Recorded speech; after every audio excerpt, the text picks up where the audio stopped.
Good night, and how are you?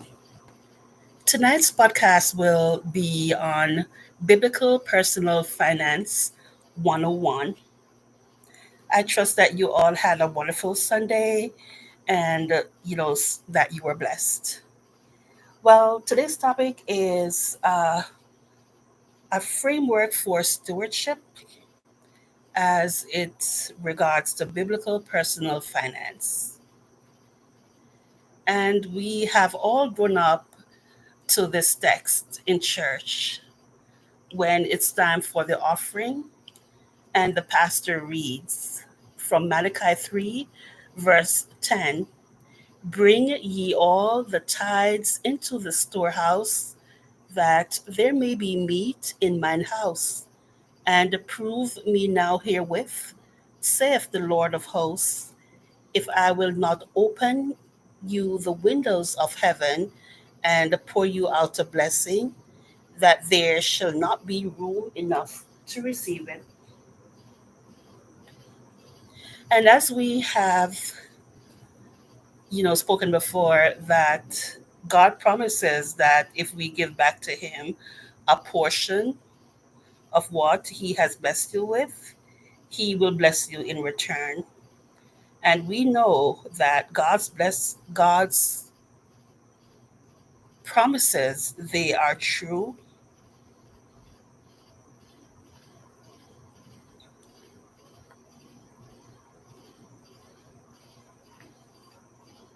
So biblical personal finance principles offer a framework for managing money and resources from a faith based perspective.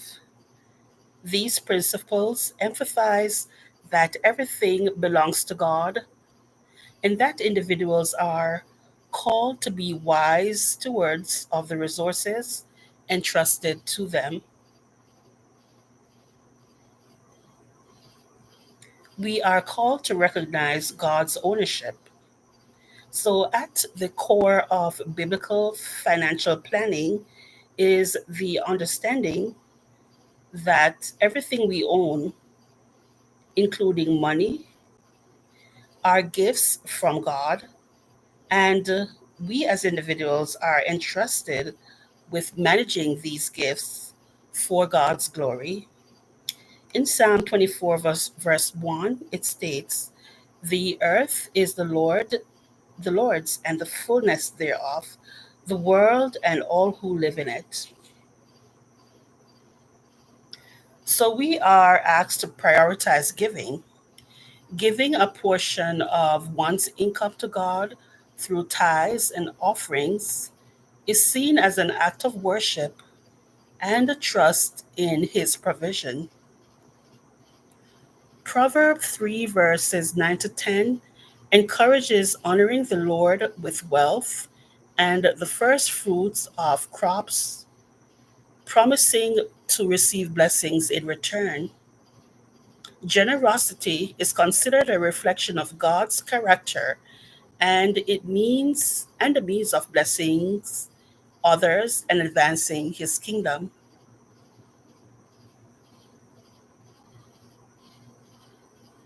Biblical personal finance also asks that we live within our means and to avoid debt. Living within one's means involves spending less than what you earn and avoiding unnecessary debt and planning for the future. Proverbs 21, verse 20 advises saving rather than consuming everything, while Proverbs 22, verse 7 warns about the dangers of debt, stating that the borrower is slave to the lender. The Bible also warns against co signing for others in Proverbs 17, verse 18. Another aspect of stewardship or biblical personal finance is planning for the future while being diligent. Biblical principles encourage saving for emergencies and long term goals like retirement And for children's education, Proverbs 21, verse 5 highlights that the plans of the diligent lead to profit, while haste leads to poverty. The analogy of the ant in Proverbs 6, verses 6 to 8, is used to illustrate the importance of saving during times of abundance.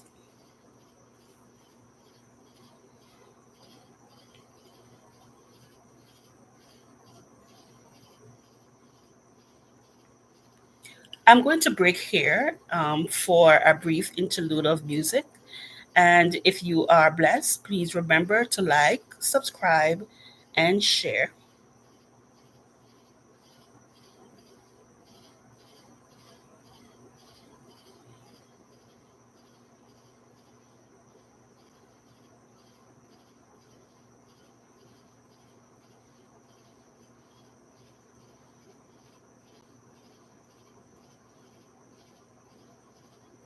A voice that says you'll rise again.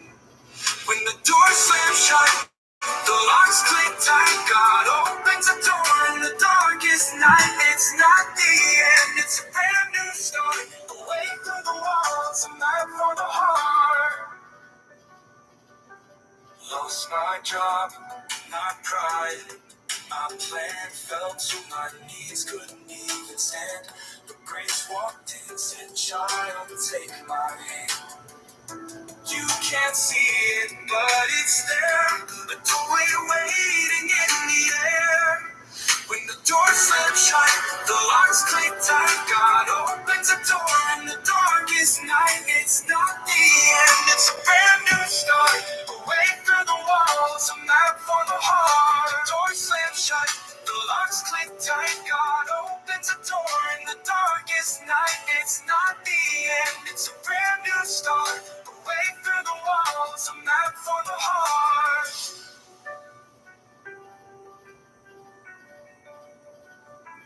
You can't see it, but it's there. The doorway waiting in the air. When the door slams shut, the locks click tight. God opens a door in the darkest night. It's not the end, it's a brand new start. Away through the walls, a map for the heart. The door slams shut, the locks click tight. God opens a door in the darkest night. It's not the end, it's a brand new start. Away through the walls, a map for the heart.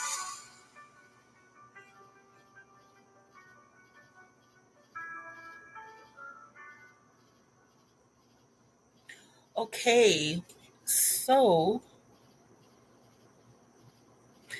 we are asked to be content and avoid materialism. The Bible encourages contentment with what God has provided rather than chasing after material possessions. In First Timothy 6, verses 6 to 7, it states that godliness with contentment is great gain, as we brought nothing into the world and can take nothing out. Trusting in God's provision rather than relying on wealth is emphasized in First Timothy 6, verse 17.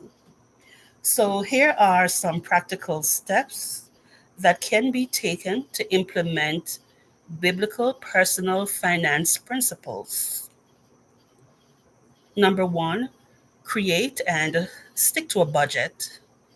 Track income and expenses to ensure spending aligns with values and goals.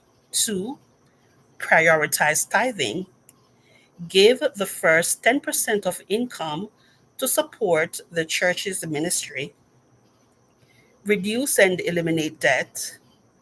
Commit to a debt free lifestyle by making sacrifices and prioritizing debt repayment.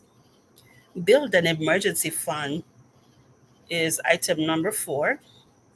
And one should save enough to cover at least 3 to 6 months of expenses to avoid going into debt during unexpected events. Seek wise counsel. Consult with a trusted financial advisor or mentors who can offer guidance and help to make informed decisions. Cultivate generosity.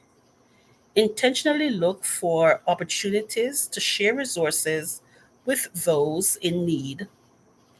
Regularly review and adjust. Financial stewardship is an ongoing process that requires regular assessment and adjustments. So, in conclusion, by embracing these principles and putting them into practice, individuals can align their financial decisions with their faith, find financial peace, and be a blessing to others and God's kingdom. Thank you for listening, and please continue to be blessed with special music.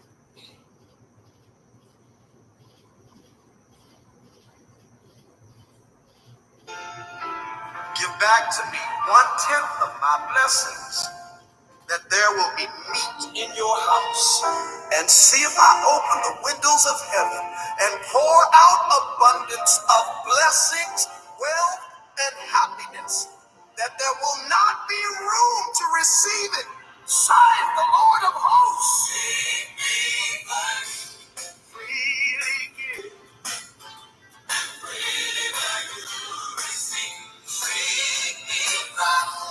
freely give, freely will you receive. The earth is mine. It's mine. All I ask is a tenth, so you can prove me now. Beside the Lord of hosts, seek me first, freely give, and freely will you receive. Seek me first, freely give, and freely will you receive. The earth is mine. All I ask is a tenth, so you can prove me now. Beside the Lord of hosts, free me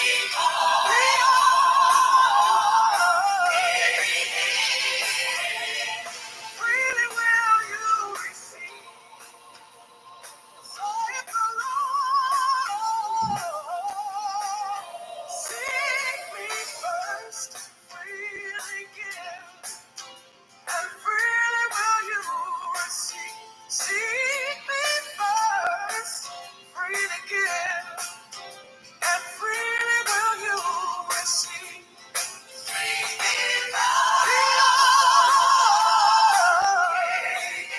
and freely will you receive. So if the Lord seek me first, freely give, and freely will you receive. Seek me first, freely give, and freely will you receive. I know that you've been to me. I know that you've been to me. And love that you've been to me. I know that you've been to me. Seek me up this night. All I ask is a toll. So you can prove me now. So that the Lord seek me first. Freely give.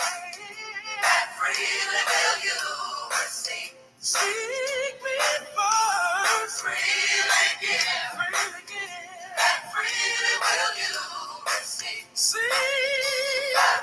Oh yeah. Yeah, no. And freely will you receive. So you prove me now. Outside the Lord. And freely will you receive. So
Good night.